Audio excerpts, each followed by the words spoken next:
Na verdade, não existia Israel ainda, a região chamava Palestina sob mandato britânico. Como que chegou no Brasil agora?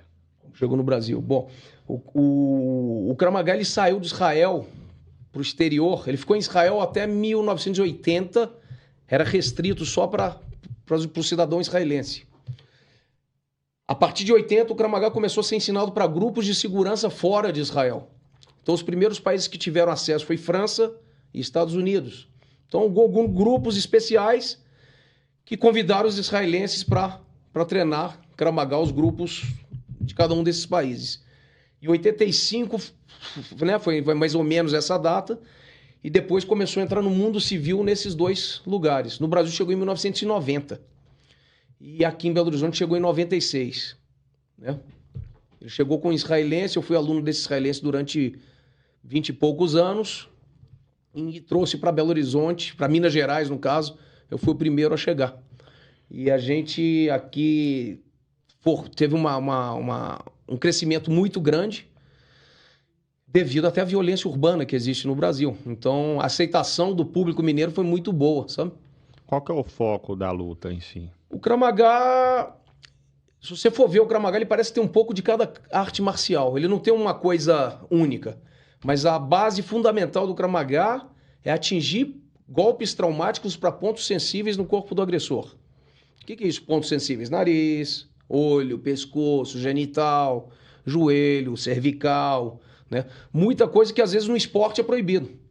Se você vai pegar o Vale Tudo, por exemplo, Vale Tudo não pode morder, não pode enfiar dedo no olho, não pode atingir região da traqueia nem no genital, não pode bater aqui, não pode dobrar dedo. Algumas cotoveladas de cima para baixo eles proíbem. Isso tudo para preservar os atletas. Né? Mas o Krav Maga ele foi criado como defesa. Então eu tenho que dar um instrumento para a pessoa aprender a se defender numa situação de risco que já não tem outra opção. A gente fala, a gente usa o Krav Maga, a gente treina Krav Maga, não é obrigado que você tem que usar o Krav Maga.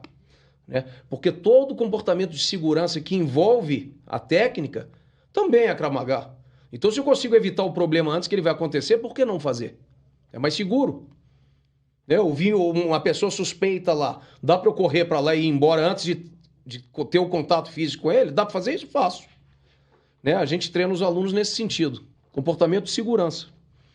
Então, isso é um deles. Né? Evitar o problema, se você conseguir antes.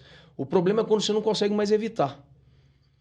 Alguém já voou no seu pescoço, uma faca já está descendo, você não tem distância mais para evitar o problema. O problema já está acontecendo. E aí, como é que eu faço? Como é que eu reajo? Então a gente treina sobre isso. Então o Krav Maga não tem um foco, trabalha no chão, trabalha de longe, trabalha de perto, a gente trabalha todas as situações. Eu posso estar sentado, deitado, em pé. O agressor pode estar armado ou não, né? Armas da modernidade, que a gente fala bastão, faca, garrafa, até ameaças de arma. Como é que eu reajo numa situação dessa? Né? E o Krav Maga, ele baseia-se nisso. Ele tem faixas e tudo? Tem. Quando o Krav Maga ele saiu do mundo militar e foi levado para o mundo civil, o criador do Krav Maga, ele... Na verdade, a gente não gosta de falar copiou, mas ele pegou o modelo que é das artes marciais. Então, na faixa branca, você tem branca, amarela, laranja, verde, azul, marrom, igual às artes marciais. E cada faixa, você tem matéria específica, né, para mostrar que o aluno está desenvolvendo. É muito parecido com as faixas do judô, tirando roxa, que a gente não tem roxa.